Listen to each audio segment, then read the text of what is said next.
பெய்து கொண்டிருந்த மழைப்பொழிவை நிறுத்திவிட்டு அனலை கொடுப்பதற்கு காரணம் என்ன? ஏன், எதற்கு, எப்படி? மழைப்பொழிவு எப்பொழுது? ஆய்வறிக்கை 2025 ஏப்ரல் 8 செவ்வாய்க்கிழமை அதிகாலை நிலவர ஆய்வறிக்கை. அதிகாரப்பூர்வ வானிலை அறிக்கைக்கு இந்திய வானிலை ஆராய்ச்சித்துறை அறிக்கையை பார்க்கவும்.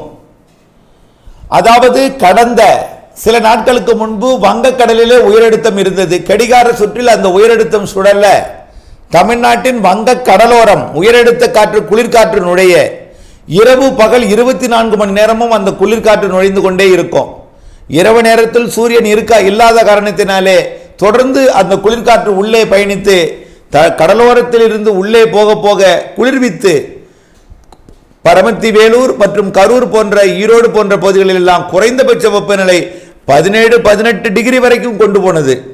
அதே வேளையில் பகலிலே சூரியன் வந்த பிறகு, வெப்பம் உயர்ந்த பிறகு, வெப்பத்தால் அதில் இருக்கக்கூடிய ஈரப்பதம் லேசாகி மேலெடுந்து தொடர்ந்து கடலோரத்திலிருந்து உள்ளே பயணித்த காற்று வெப்பத்தால் லேசாகி மேலெடுந்த நீராவி மேலடுக்கிலே பயணிக்க கீழடுக்கிலே அனலை கொண்டு போய் அதே ஊரிலே கொடுத்தது. ஒரே ஊரிலே கரூர், பரமத்தி மற்றும் ஈரோட்டிலே ஒரே ஊரிலே குறைந்தபட்ச வெப்பநிலை 18-19-20ஆகவும் அதிகபட்ச வெப்பநிலை 38-39ஆகவும் கொடுத்தது நினைவிருக்கலாம். அதற்கு காரணம் உயரழுத்தம்.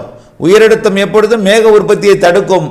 மேக உற்பத்தியை தடுத்து பகலிலே வெயில் அடித்தால் அந்த வெயிலால் அனலை கொண்டு போய் கொடுக்கும். அந்த அனலை கொண்டு போய் கொடுக்கும். அந்த குளிர்காற்றில் இருக்கக்கூடிய நீராவி மேலெடுந்து போகும் பொழுது குளிர்விக்கும் அமைப்பு எங்காவது இருந்தால் அந்த மேலடுக்கில் பயணிக்கக்கூடிய நீராவியை மழையாக மாற்றும் சாதக அமைப்பும் உண்டு. அது கர்நாடகா, ஆந்திர பகுதியில் மலைப்பகுதிகளில், மேற்கு தொடர்ச்சி மலைப்பகுதிகளில் மழைப்பொழிவை ஏற்படுத்தியது. ஆனால் கரூர், ஈரோடு போன்ற பகுதிகளில் அனலை கொடுத்தது, இரவிலே குளிரை கொடுத்தது. அதற்கடுத்து வந்தது கிழக்கு காற்று. கிழக்கு காற்று காற்று சுழற்சியில் நிலநடுக்கோட்டு இந்திய பெருங்கடலில் நீடித்துக் கொண்டிருந்த காற்று சுழற்சி கிழக்கு காற்றை கொண்டு வந்து தமிழ்நாட்டில் ஏற்றியது. கிழக்கு காற்று மட்டுமல்லாமல் நிலநடுக்கோட்டு இந்திய பெருங்கடல் காற்றும் தரையேறியது. நிலநடுக்கோட்டு இந்திய பெருங்கடலில் இருக்கக்கூடிய காற்றில் அதிக நீர் ஆவி இருக்கும். எப்படி நாம் இடியாப்பம், இட்லி போன்றவை அவிக்கும் பொழுது அதற்குள்ளே பானைக்குள் நீர் ஆவியாகி எப்படி நீடிக்கிறதோ அதே போல் கடல் மேல் ஆவியாகி இருக்கக்கூடிய நீர் ஆவியை காற்று சுமந்து கொண்டு தமிழ்நாட்டின் தரையேறும். அப்படி ஏறிய பொழுதுதான் குளிர்விக்கும் காற்று வங்க கடலோரம் இல்லாமல் இருந்தது. நீராவியை நீராக மாற்றும் அமைப்பு டெல்டா மாவட்டங்களிலேயோ வடகடலோரத்திலேயே கிடைக்கல. அப்படி இருந்தும் ஒரு சில நாள் லேசாக கிடைக்க மழைப்பொழிவை ஏற்படுத்தியது. ஆனால் தொடர்ந்து ஏற்படுத்தவில்லை. தொடர்ந்து அது மேற்கு நோக்கி பயணிக்கும் பொழுது மேற்கு தொடர்ச்சி மலை மாவட்டங்களிலே அரபிக்கடலில் நீடித்துக் கொண்டிருக்கூடிய உயரழுத்தத்தில் சுழலக்கூடிய காற்று மேற்கு தொடர்ச்சி மலை வழியாக கணவாய் பகுதிகள் வழியாக உள்ளே நுழையும் பொழுது மேற்கு மாவட்டங்கள், கர்நாடக எல்லையோர, கேரள எல்லையோர மாவட்டங்கள் அருகே இந்த வெப்பமடைந்த நீராவி, வெப்ப நீராவி, அதாவது கடல் நீராவி கிழக்கு காற்றும் தெற்கு காற்றும் உள்ளே நுழைய நீராவியை சுமந்து கொண்டு உள்ளே பயணிக்கும் பொழுது மேற்கு தொடர்ச்சி மலை மாவட்டங்கள் போய் அந்த நீராவியை குளிர்வித்து மழைப்பொழிவை ஏற்படுத்தியது. ஆக நிலநடுக்கோட்டு இந்திய பெருங்கடல் மற்றும் தென்சீன கடற்பகுதியிலிருந்து வரக்கூடிய நீராவி காற்று உள்ளே போக கேரள, கர்நாடக எல்லையோர மாவட்டங்கள் வழியாக நுழைந்த குளிர்காற்று, உயரழுத்த காற்று குளிர்வித்து மழைப்பொழிவை, இடிமழைப்பொழிவை ஏற்படுத்தியது. இது தொடர்ந்து நடைபெற்றுக் கொண்டிருந்த நேரத்தில் தான் நிகழ்வு உருவாகியது. தென்சீன கடற்பகுதியில் உருவான காற்று சுழற்சி தாழ்வு நிலையாக அந்தமான் கடற்பகுதிக்கு வந்து தற்பொழுது வங்கக்கடலிலே தாழ்வு பகுதியாகவும் தீவிரமடைந்தது. தீவிரமடைந்த தாழ்வு பகுதி தெற்கு காற்றை, நீராவி காற்றை தன்பக்கம் சுழன்று இழுத்து கொண்டது. கிழக்கு காற்றையும் கட்டுப்படுத்தி தடுத்து வைத்து தன்பக்கம் சுழல செய்தது. ஆகவே நிகழ்வுக்குள் போனது தெற்கு காற்றும் கிழக்கு காற்றும். தமிழ்நாட்டின் தரையேறவில்லை நீராவி சுமந்து வரக்கூடிய காற்று. ஒற்றை குளிர்காற்று மட்டும் அரபிக்கடலிலே கேரள எல்லையோரத்தில் நுழைகிறது. ஆனால் அங்கே குளிர்காற்று மட்டுமே இருக்கிறது. இதனால் குளிர் நிலவும் கேரளாவிலும் கேரள எல்லையோரத்திலும். வெப்பமடைந்த நீராவி தமிழ்நாட்டில் கிழக்கு கடலோரம் நுழையாத காரணத்தினாலே 7ஆம் தேதி சுத்தமாக மழை இல்லை, ஒரு துளி கூட மழை இல்லை. 8ஆம் தேதி இன்றைக்கு எப்படி இருக்கும் என்று பார்த்தால் இந்த கிழக்கு நீராவி சுமந்து வரக்கூடிய காற்று நிகழ்விலே சுழன்று கொண்டு வடக்கு நோக்கி பயணித்துக் கொண்டிருக்கிறது, கிழக்கு காற்றும் தெற்கு காற்றும். ஆனால் மேற்கிலிருந்து ஒற்றை குளிர்காற்று மட்டுமே வருகிறது.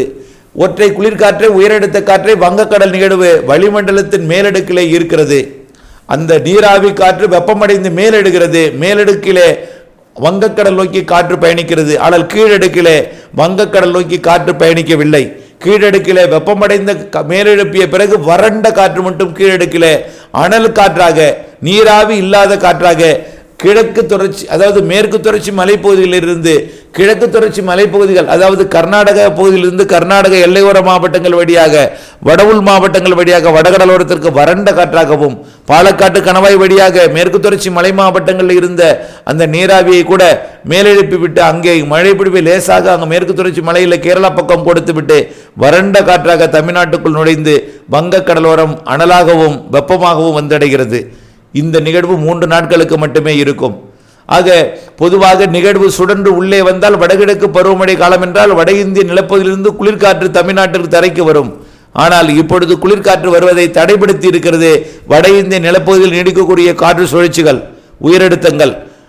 அரபிக்கடல் நீடிக்கக்கூடிய உயரழுத்தம் அது ஒரு பக்கம் காற்றை குளிர்வித்துக் கொண்டிருக்கிறது. வட இந்திய நிலப்பகுதியில் நீடித்துக் கொண்டிருக்கூடிய காற்று சுழற்சிகள் குளிர்காற்றை தடுத்து வைத்துக் கொண்டிருக்கிறது. ஒற்றை வெப்ப நீராவி மட்டுமே இருக்கிறது. ஒற்றை நீராவி தலையேறும் பொழுது குளிர்விக்கும் காற்று இல்லாத காரணத்தினாலே நீராவி நீராக மாறாமல் மழையை கொடுக்காமல் வங்கக்கடலிலே விலகி கொண்டே மியான்மர் மற்றும் வங்கதேசம் நோக்கி பயணித்துக் கொண்டிருக்கிறது. தமிழ்நாட்டுக்கு தரைக்கு மழை தர வேண்டிய தாழ்வு நிலை அனலை கொடுப்பதற்கு காரணம் இதுதான்.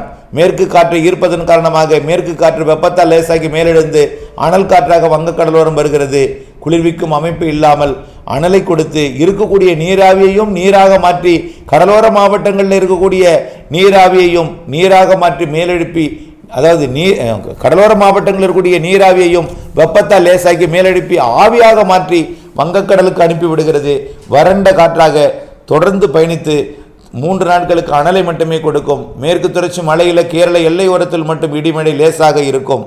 11ஆம் தேதி இந்த நிகழ்வு முற்றிலுமாக செயலிழந்த பிறகு 11, 12, 13, 14 தேதிகளிலே மேற்கிலிருந்து வரக்கூடிய காற்றும் கிழக்கிலிருந்து வங்கக்கடலோரம் வடக்கு நோக்கி பயணித்துக் கொண்டிருக்கூடிய காற்று தன்னுடைய வேகத்தில் சற்று குறைவு இருக்கும் என்பதனால மாலை நேரத்தில் வங்கக்கடலோரம் வடக்கு நோக்கி பயணிக்கக்கூடிய காற்று மேற்கு நோக்கி பயணித்து உள்ளே நுழைந்து மேற்கு கிழக்கு காற்று சந்திப்பை ஏற்படுத்தி கொண்டு 11, 12, 13, 14, 15 தேதிகளில் மேற்கு தொடர்ச்சி மலை மாவட்டங்கள், கர்நாடக கேரள எல்லையோர மாவட்டங்கள், உள் மாவட்டங்கள் என்று ஆங்காங்கே மதியத்தில் மழைப்பிடிப்பை தொடக்கும்.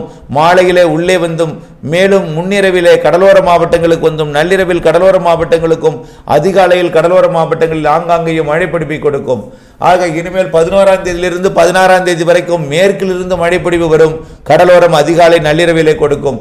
அதற்கடுத்து 21ஆம் தேதியிலிருந்து 26ஆம் தேதி வரை காற்று சுழற்சி உருவாகி மழைப்பிடிவு ஏற்படுத்த போகிறது. ஆகவே மழைப்பிடிவு இடைக்காலம் 3 நாட்களுக்கு மட்டுமே அனலை கொடுக்க போகிறது. அதற்கு பிறகு வெப்பச்சலன இடிமழைப்பிடிவு இருக்கிறது, நிகழ்வு மழைப்பிடிவு இருக்கிறது, மே மாத நிகழ்வு இருக்கிறது, சராசரிக்கு கூடுதல் கோடை மழை இருக்கிறது, சராசரி வெயில் இருக்கிறது. இதில் எந்த மாற்றமும் இல்லை. 3 நாட்களுக்கு மட்டுமே வானிலையில் மாற்றம் என்பதை நினைவில் கொண்டு திட்டமிட்ட வேளாண்மைக்கு வானிலை அப்டேட்ஸுடன் இணைந்திருந்து பணி செய்து லாபம் அடைந்த அன்போடு கேட்டுக்கொள்கிறேன். நன்றி.